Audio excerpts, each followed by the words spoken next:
see the screen? Yes, we are good to go. Awesome. Thank you. Hi, everyone. Welcome to Microsoft 365 Saturday Bangalore event. And in this event, I'm going to discuss a few things about managing Microsoft 365 using PowerShell. And you will be seeing a lot of content from PowerShell, Azure DevOps, and a little bit on SharePoint and Exchange and what we can do using PowerShell to manage to work on the environment or to work on the contents available on Exchange and SharePoint. So why do I need to pick up this topic while we have a lot of tools or for SaaS products like Power Platform and other things that are available in the markets? So considering the total cost of ownership is the first thing, and we can do a lot more magic using the Azure functions using PowerShell and then integrate using the Power Apps. So I'm going to get into the essence of doing the PowerShell scripting for working on SharePoint and on the Exchange Online. So it's everything on online, nothing on on-premises. I'm going to throw a few things on the client-side object models and other stuffs. So before we begin with, I would like to thank our sponsors, Microsoft, JPower4, Pentara Technologies, and Soho. Thanks a lot. Without you, this event is not possible. And I would like to add some more um, word and thanks notes to our organizers. Thanks a lot. Thanks for giving me an opportunity as well. So let me get into the session. This is our agenda. I'm going to introduce myself, and then we will move on to see what is PowerShell, an introduction for those who are new to PowerShell.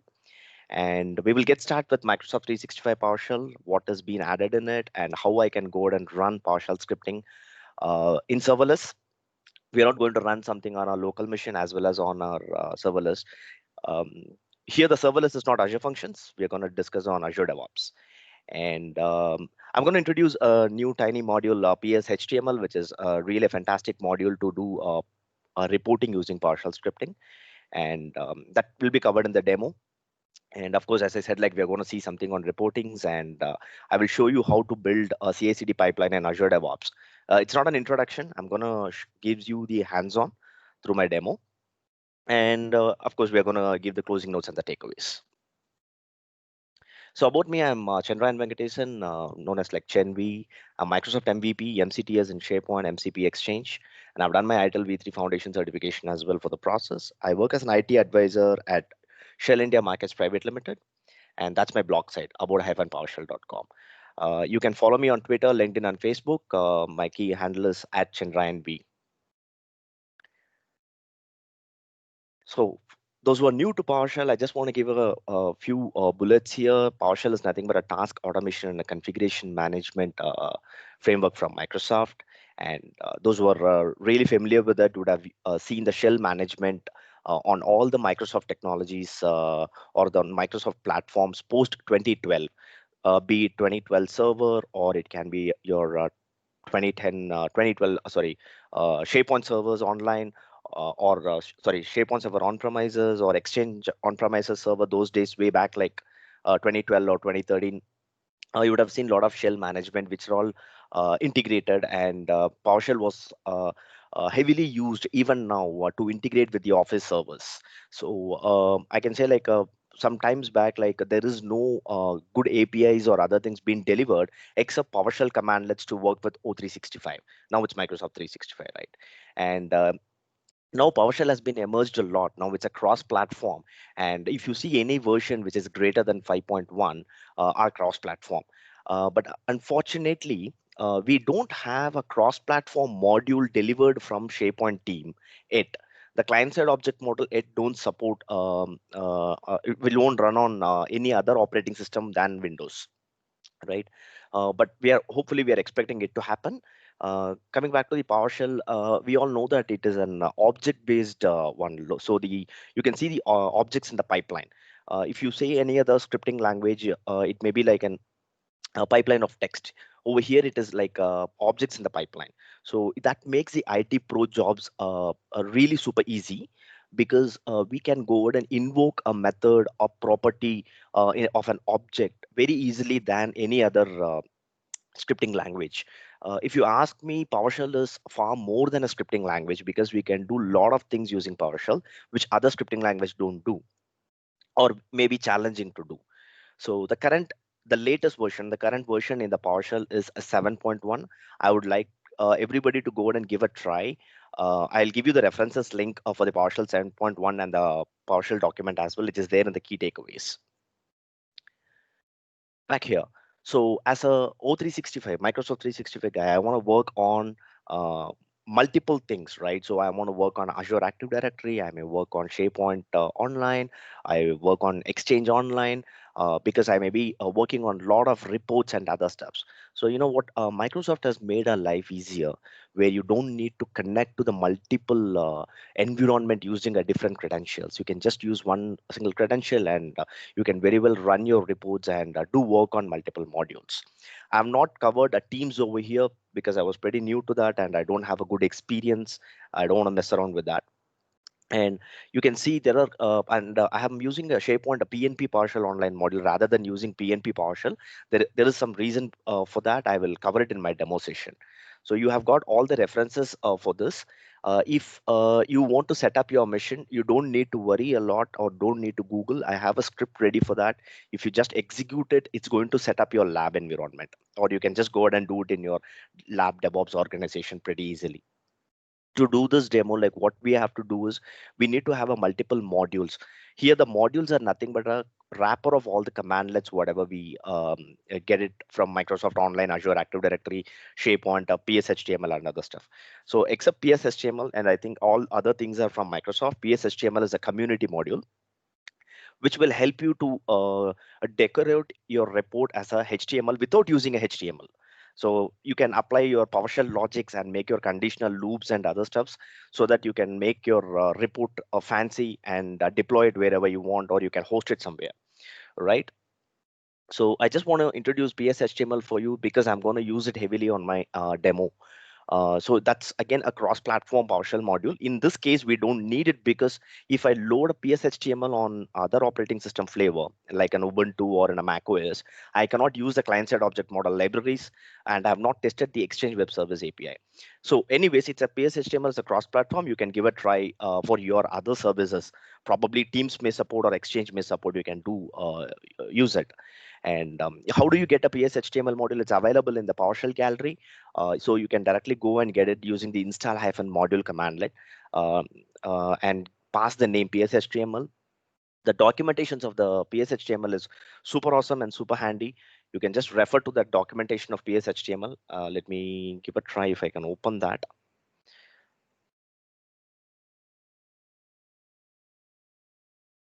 Let me quickly open up and show you the PSHTML documentation.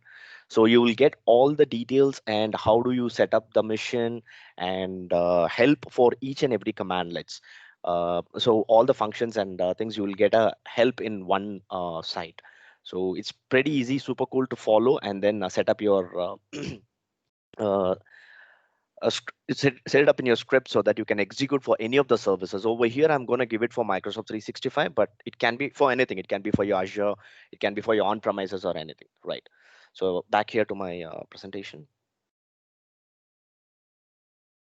Okay, so as I said that the PSHTML modules is nothing but a DSL based, it's a domain specific language based. You will write a PowerShell function which will outputs the HTML code back. So for an example, like I say, like I want a header one, it's going to have the tags and wrappers around it and deliver me the HTML file back.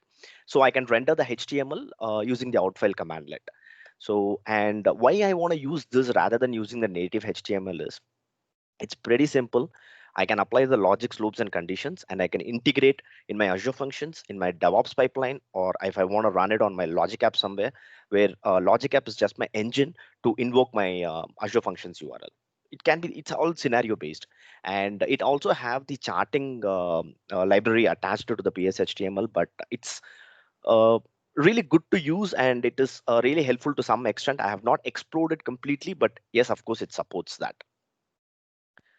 Okay, so I want to get into a demo. I don't have a big slides to walk you through theoretically. Before getting into it, I just want to tell you how to do the project scaffolding. You can see my screen now, right? The VS Code.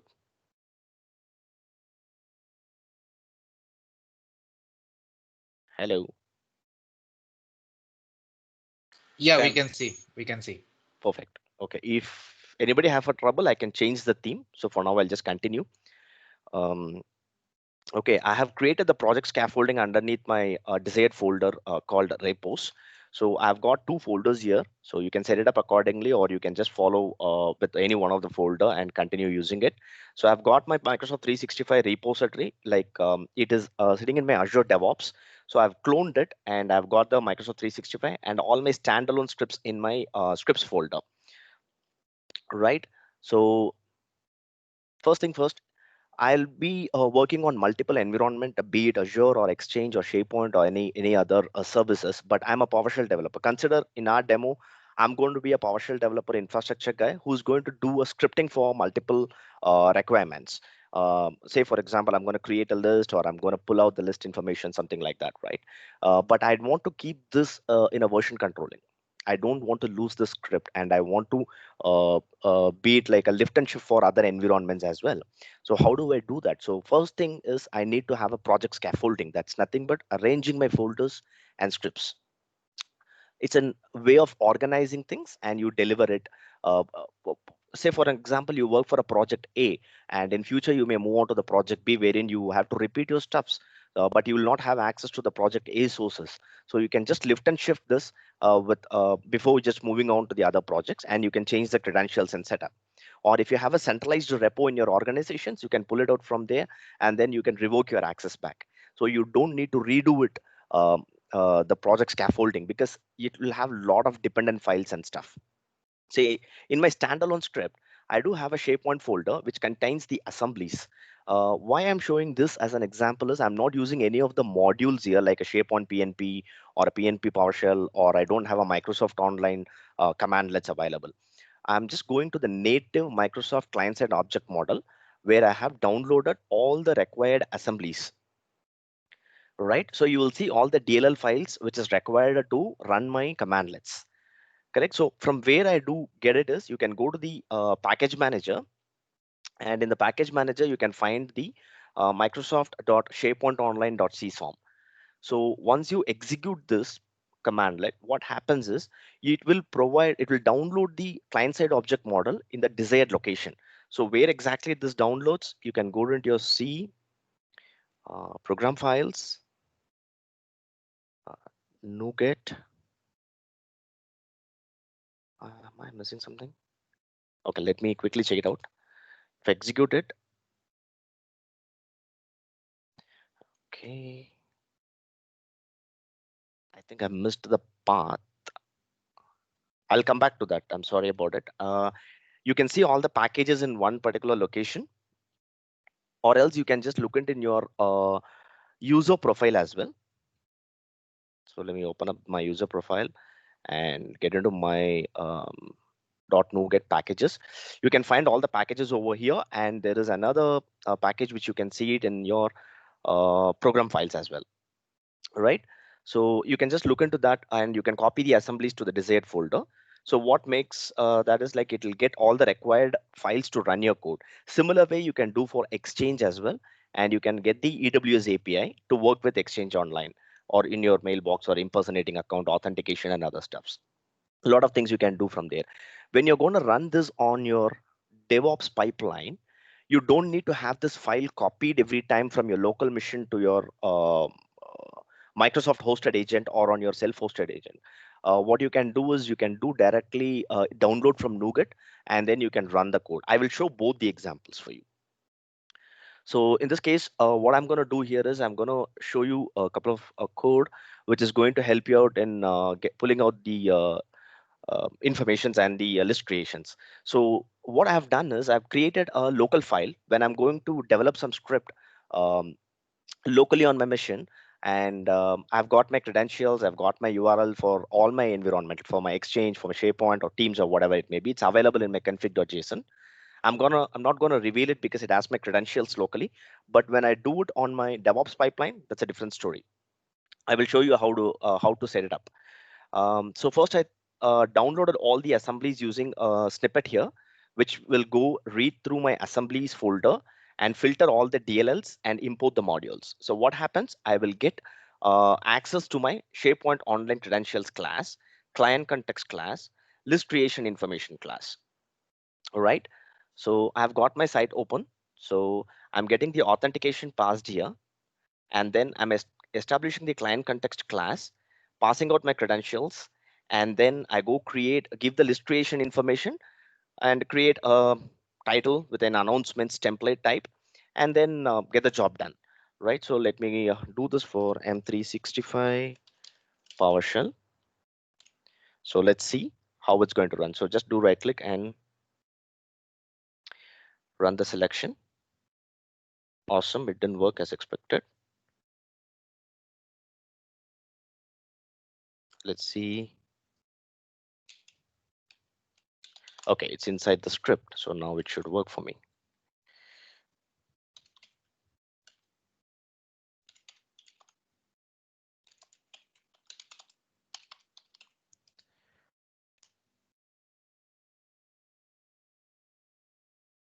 What is the reason behind it? Work right. Sorry, give me one quick minute here.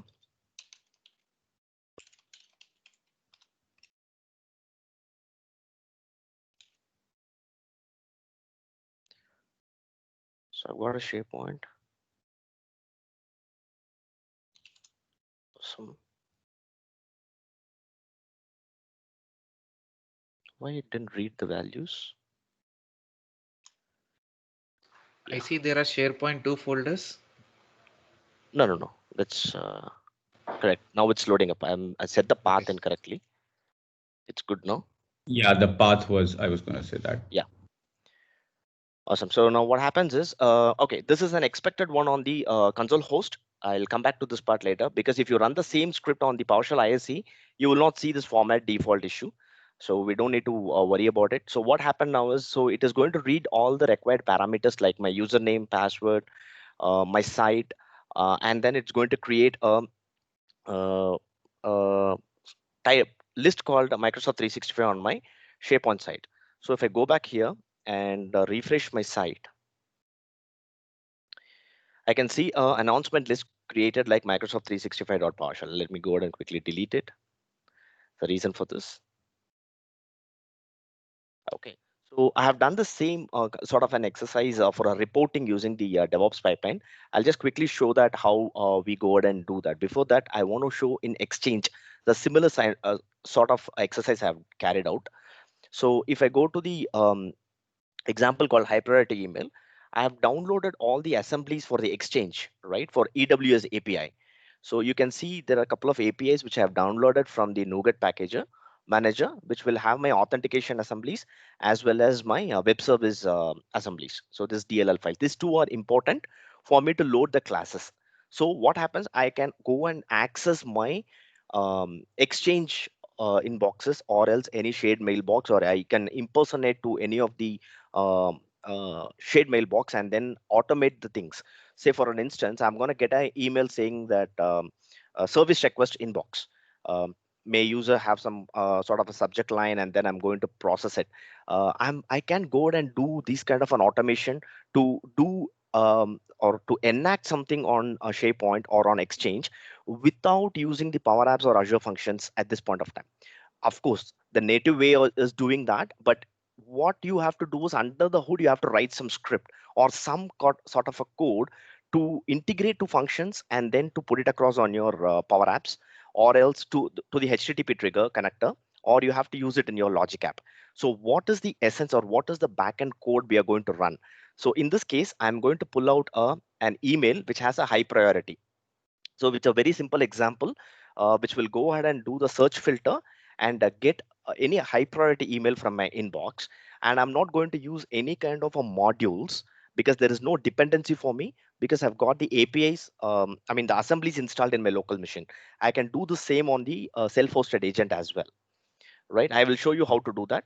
Before that, I will go to my inbox and create a new email. I run this and mark this as um, where do I go ahead and mark this as a high priority email? Okay, here it is. So this is a high priority email.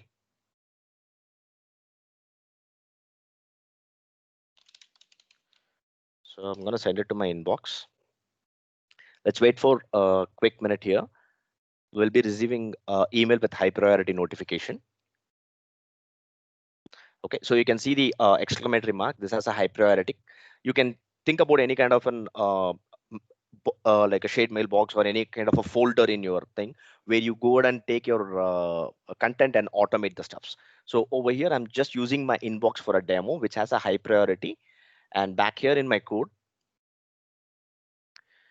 what I have done is I've taken the first email from the view. All right, so I'm going to use the Exchange service class. I established the I've instantiated the class here for the Exchange service, and then I'm using the Exchange site, which is nothing but my URL, which is the ASMX endpoint for me. That's a URL endpoint which will allow me to communicate to my Exchange box. In this case, I'm not impersonating to access someone's inbox. If you are administrator, very well you can do it. You can go to a shared mailbox and impersonate it and then process the automation. You can automate someone's mailbox as well, provided you have a proper credentials in place, access in place.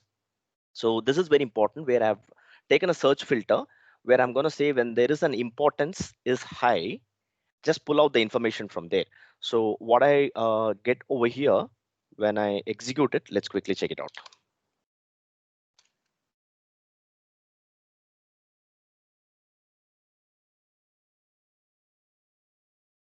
All right, so as a first step, what happened? It is going to download the required modules for me. That's nothing but the assemblies in this case. And you can see it pulled out the information where I have the subject as a create list. All right. And you can see the importance is high and the timestamp is 12:55:22 p.m. That's on today. Right. So I can just do one more round of this, like saying that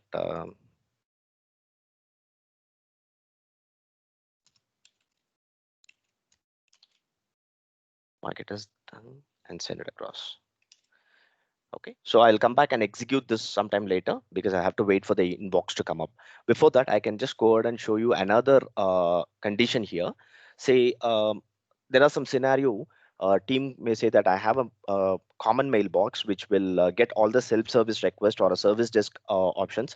I need to monitor it every 30 minutes or a certain interval, and I need to pull out that content from there and need to automate it. So how do I do that? You can use a Power Apps and then do the Microsoft Outlook connector, process it. Of course, you can do it very well. And if you don't have a feasibility to use the Power Apps, or you don't have I mean, you do have some kind of a constraints using it, or there is no Power Apps provision at your workplace, it's not a showstopper. You can very well go ahead and use PowerShell, and then you can go ahead and write your custom code, communicate it with your Exchange Online, or you can write the same script and consume it in your function app, and you can do the make your own REST endpoint API and then access it. So in this case, what I have done is I've written the same set of code, which is going to authenticate using my credentials, and then it will communicate to my Exchange service. I didn't mention any of the version of my Exchange Online because I don't know. It may change sometime in a quarter, or else it in a half yearly. I'm not sure about my Exchange version, so I just leave it as it is. But how do I know that I can pass the new method without any overloads? So you can just copy this and execute without the parenthesis in the end. I think this is not comfortable for me. Okay, now this is good, right? Okay, so if I execute it without a parenthesis, what you see is this new method will accept accept without any overloads, or I can give a time zone information, or I can give a exchange information. All right, so this is accepted. So I'm not going to give any exchange information or any requested server version. So I'm super good with this. So I'm going to execute this. What happens? It's going to run, and then it will go ahead and find the item schema with the date time received. How the filter is going to work? This will go ahead and check out any email which is in past 15 minutes and pull out the item subject and date time received. So if we're going to execute it, I'm going to see email which says hey, I'm going to get a create list which is created sometime 15 minutes before. All right, but why do I need these kind of program when I can have a native integration or connectors available? That's what I said again. You can use these kind of the lift and shift. I mean, you can do the lift and shift of this code to function app or any other serverless thing, or on your native in-house built virtual machine as well, and then you can execute it very well when there is no feasibility of using the SaaS products. Correct, but this is not only solution. This is an alternate solution for that. So far what I have done is I've done showing you the example for loading the assemblies and then executing and working on Exchange and the SharePoint, right? I'll give you one other example of the use case. I'm going to integrate now with the SharePoint and Exchange assemblies to achieve my goal. What exactly that do is that's going to load the assemblies of SharePoint as well as the Exchange Online, and it will go ahead and check for some emails every 15 minutes. And then if the subject contains create list, that is going to create a announcement list for us. So imagine any kind of a condition you can do. You can go ahead and register an event here in Exchange using AWS API. What exactly that does, it will go ahead and monitor your mailbox in an event driven fashion and say that, hey, there is a new item arrived which has a title create list and the body is list of items to be created. You can go ahead and process it very well. All right. So if I go ahead and execute this, what happens? This will very well go ahead and create a list if the condition is met. Okay, there is a subject called demo, so it's not going to do anything. So what I do is I'll go ahead and change my condition here to demo and run this. I'm expecting an error here which will say format default.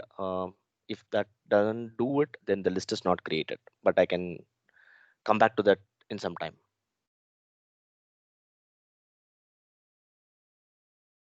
Oh, cool. So you can see the for demo announcement is created now, right?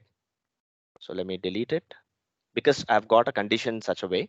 So when there is a mail in my inbox with certain condition and I'm going to monitor with the registered event in an event driven fashion. This is not event driven. This is just for an example. I'm going to execute it again. That's weird. This time I didn't get a format default error, but that's okay. Let's see if this created any list. It'll take some time for that though. Yeah, it created again. Good. So far, I've done a demo in my local mission. I want to quickly move on to the Azure DevOps and show you what exactly we have done. Okay. So as I said, this is my repository. I've created for only for IT pros like who can work on the scripts and they can have the version controlling.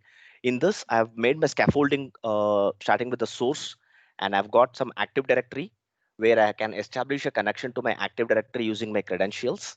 So this is my PowerShell code. You can write it in your fashion, whatever you want to do. And I've got some assembly folders. If I want to load some assemblies from here, I can very well go ahead and do that.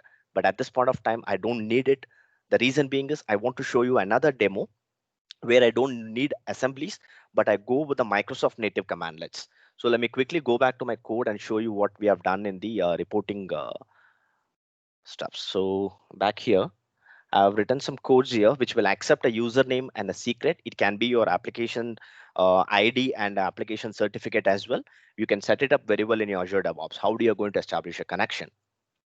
So this 2 lines of code is going to download MS Online, Azure Active Directory, SharePoint PNP PowerShell Online, PSHTML module. All right. And this is going to install it in your Azure DevOps self-hosted agent. Sorry, Microsoft hosted agent. That means I'm going to request a agent that's some kind of a container. I go run my code. I get my job done. I get the reports back. Where do I get my report? I can put it on my storage account or I can get it in my inbox. I don't want to come back to again show the Exchange Online demo. So this time I'm going to show the demo on the storage account. So what I have done here is I'm going to download modules and then I'm going to establish the connection through the credentials, right? So I need to set up the credentials accordingly. From where the credentials comes, it comes from my pipeline variable. Let me jump on to this and show you how do I set it up. So over here, I have my pipelines. You can see my pipeline is of 2 phases, 2 stages, build and release.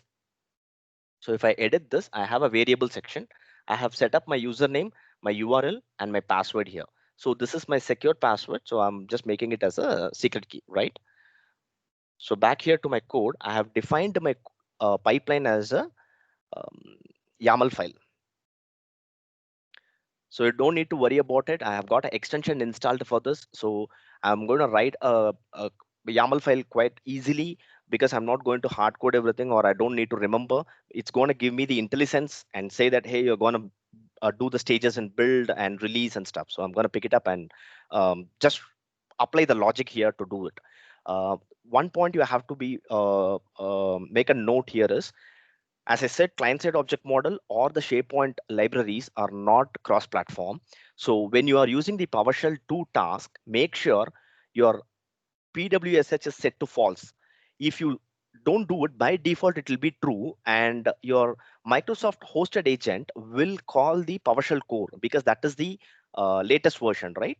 And what happens? Your modules will not get installed. It will fail to install.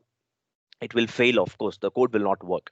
So over here, I'm going to call the Microsoft 365 report.ps1, and I'm passing the parameter for username and the secret. I'm passing out my URL. It can be your team site or whatever the site you want to do, but don't try to use a tenant administration site here. Just use your team site. Once this code is executed, what exactly that does, I'll show you the code. So this will download the modules, connect to the PNP online, and then get me the list information for the particular site. And then it will connect to the Active Directory part, get me the AD user information, group information, application information, just for a demo. Whatever you want to do for a domain and other stuffs, you can very well do it. Similar to that, you can also use your Microsoft Online. So I'm using the Microsoft Online module, right? So far, so good. You can do this in your local machine, or you can have your dedicated VM and you can go to your schedule library and schedule the tasks and run it. You get your inbox filled with a lot of reports every day, or you can put it to your storage account, or you do whatever you want. I'm going to do it in a serverless way. I don't have a dedicated VM. I don't have Power Apps. I don't have Function App. I don't have any of the SaaS platform running for this. All I have is a PowerShell and Azure DevOps organization. That's it. And I'm going to use a single authentication methodology for this. And I'm going to communicate to all the environment, whatever I use, or I am authorized and requested to get the report and share it with the team. All right. So I've done so far with all these on-prem, native scripting. Back here is what I applied a logic is called HTML fancy reporting using the PS-HTML module. If you see the code, it looks like a HTML, but it's a PowerShell function where I go and decorate it using some Metro CSS. As I said, PS-HTML will allow you to enable the logics like how do you do it on other programming languages. I've got a lot of CSS files. You can have your custom file somewhere from the CDN and you can pull it out. So here what I do, I'm going to loop it through and apply my style sheets. And back here, I'm going to define my body and say, hey, get me some title, fancy title. And these are all the Metro site classes. You can go to the Metro UI documentation. You can see a lot of good fancy stuffs over here. It's up to you. You can choose whatever the framework, Bootstrap, or things you want to do. So I like this Metro 4 UI. So I'm just using this, all the classes and stuff, whatever you see here. This is pretty straightforward and easy to consume it in your any of the backend or a web framework, right? So let me go back to my code. What I've done here is I've defined a table, and I've defined an accordion here so that I can just go ahead and shrink it and then expand the data whatever I want. And this is also using some kind of a data material class, which will allow me to make some fancy glossy stuffs for my reporting. So this is my code. And after doing all these PS-HTML stuffs and native PowerShell things, what I do, I will use an outfile command and save my report as HTML. Don't forget to avoid this because this is very much important, or else the rendering will not be good. So you have to make sure that you are using the encoding UTF-8. Once this is done, back here to my YAML file. So my get Microsoft 365 report is going to give me an output file, which is an HTML format. Correct? Similar way, in the same file, okay, let me do this. Okay, I've got another format of the report, that is CSV. For all the reports, what I'm going to fetch will be in a CSV, and I'm consolidating all in as a HTML as well. So this code will go ahead and take care of it. Output of this is my HTML. Awesome. So back here to my YAML file, I'm going to copy the CSV file and the HTML file. I'm copying where? to my artifact staging directory. And then I go ahead and publish this, and that goes to my container Microsoft 365 report. Let me open up my Azure portal.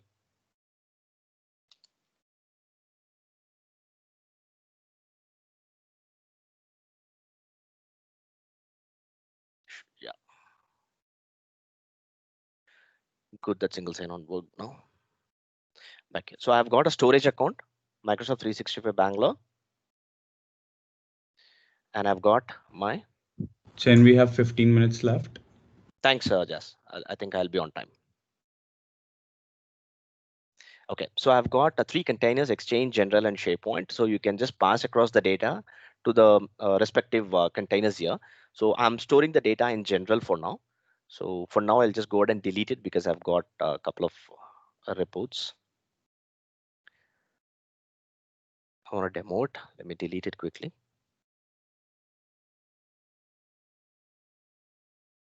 So you can see now the container is empty. What I'm doing here is I'm going to publish this to my artifact staging directory. And in my release pipeline, I'm downloading the files, my CSV, my HTML file, and upload it to the storage account using the Azure file copy task. Quite simple as that.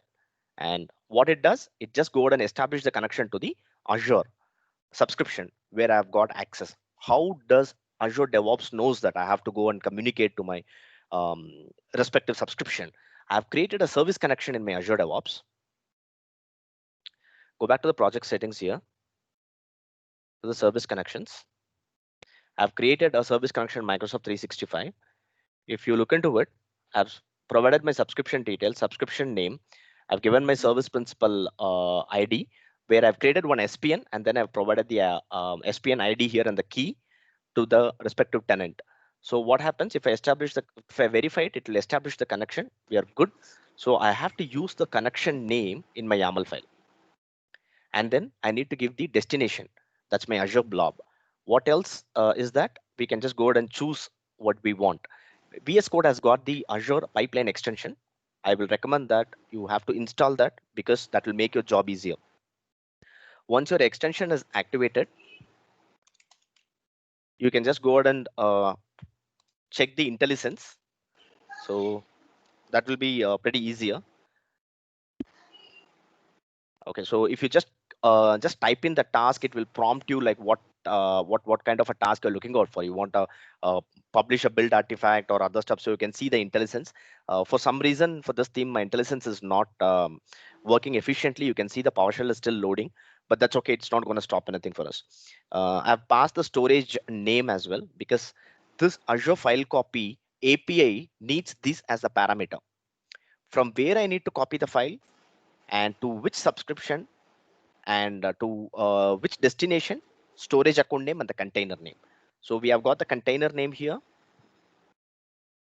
as a general. If I put it as a SharePoint, it's going to copy the things in SharePoint. I made it as a general because I've got all the data like my Active Directory user list, Microsoft Online user list, and licenses information, something like that, right? So I'm going to run this code now for you. So I've got the latest build working. Go to the pipeline.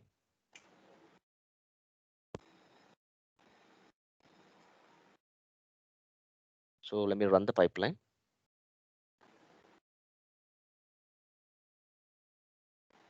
Okay. So what I'm expecting is this pipeline is going to establish a connection to all the platforms like AD, SharePoint, Exchange, Microsoft Online, get the report in the CSV format as well as in the HTML format, dump it in the storage account. Simple as that. Once the copy and publish is done, the artifacts will be passed to the release pipeline, and the release pipeline will go ahead and do the job for us. I'll open up that data quickly, but consider you as an IT pro where you have to do this every day or weekly. You have to send a data or store the data to someone. What you can do is Azure DevOps provides you a feature to schedule your job like daily 12 a.m. UTC. Okay, so you have to set always to true. All right, so I don't remember these key because I have the extension installed, and if I push enter, hold the control and space, that's going to give me the properties. I just want to fill it up, right? So I can also include the branches here, say like do only for the main branch. Don't do for any other branch like a development or a testing, because your developer and testing will keep happening and you should not schedule it for that. But the master branch or a main branch is going to be scheduled. How do I schedule it? I'm going to use a cron job for this. So something like this. So I'm not sure whether I'm using the right format here. So this is like a minutes, hours, and days. So if you go to the Azure DevOps cron jobs, you can see that.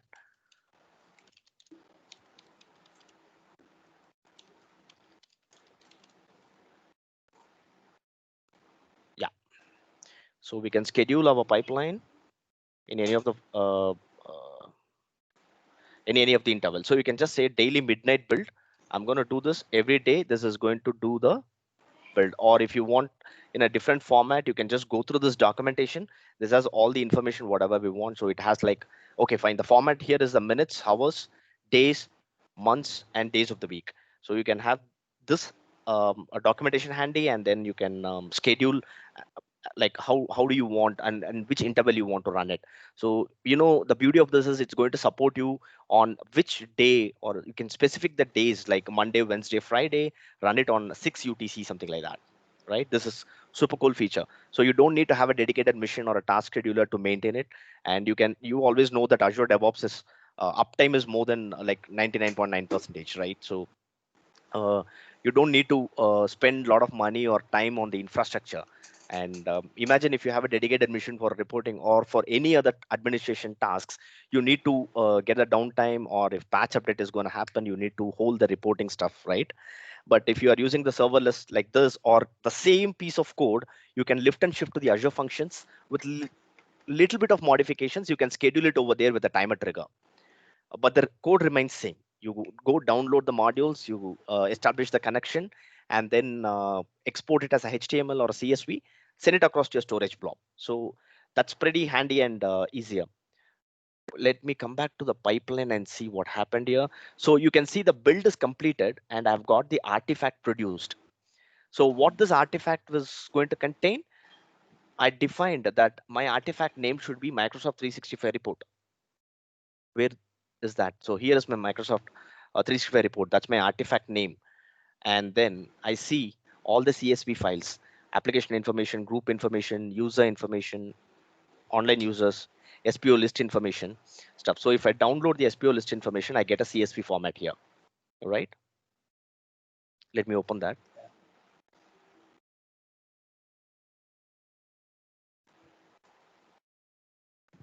Okay. So I'm going to get the title. I just pulled out one more property, whether it is available on quick launch or not, and when it is last modified. All right. So let me go to the code and show you for the list information.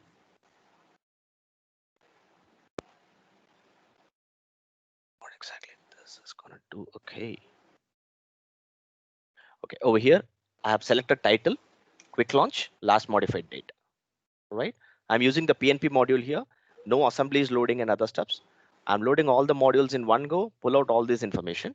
I've got the list information. Similar way, I've got all the reports available here. Right. I can pull it out. Now, what will the release pipeline is going to do? We need to look into that. Okay, it's in my multi-stage. Okay, the pipeline completed successfully. And you see the release pipeline is completed as well. So that means my storage account should have this data now. Back here, refresh. Which time zone it is in? Okay, now I have see this data. So now I see all these reports which arrived at 117. And let me open up my HTML format. So again, as I said, like you can send this an email as well in the same fancy report and other stuff. So this is my HTML report, which has got the accordion and stuff, where you can have the condition over here, where highlight only the licensed user and non-licensed user. And if I want to look into my SharePoint list, I can just go pull out here. This is my SharePoint list information. You can have the condition. If I want a group information, I can have the group information. This is just a static HTML report. You can dump it your static website in your storage account, have it as an index. Every time they refresh, they're going to get it from your storage account and they can do it. Or you can do the same fancy things in your Azure Function app. We render it as a HTML, pass the file over there. So they thank get you very much, the Elgat. It's a nice session. so they're going to get the report on time, and they Okay, don't sure. need to Thank you check very their much. inbox in every interval. So that's how exactly this works. I think I'm done over here. If you have any questions, I'm ready to answer that now. Thanks, Chen. We only have one question. Person is asking for resources recommendation for learning PowerShell on Microsoft 365. Yes, I have that link handy. I can give it right away. I have already shared the Microsoft Docs, but if there is anything specific. Yes, we do have specific link here. So I'll Any just put it PowerShell across. community? Yeah, it's there. You can just Yes. search for, I don't know, my chat window is not popping up.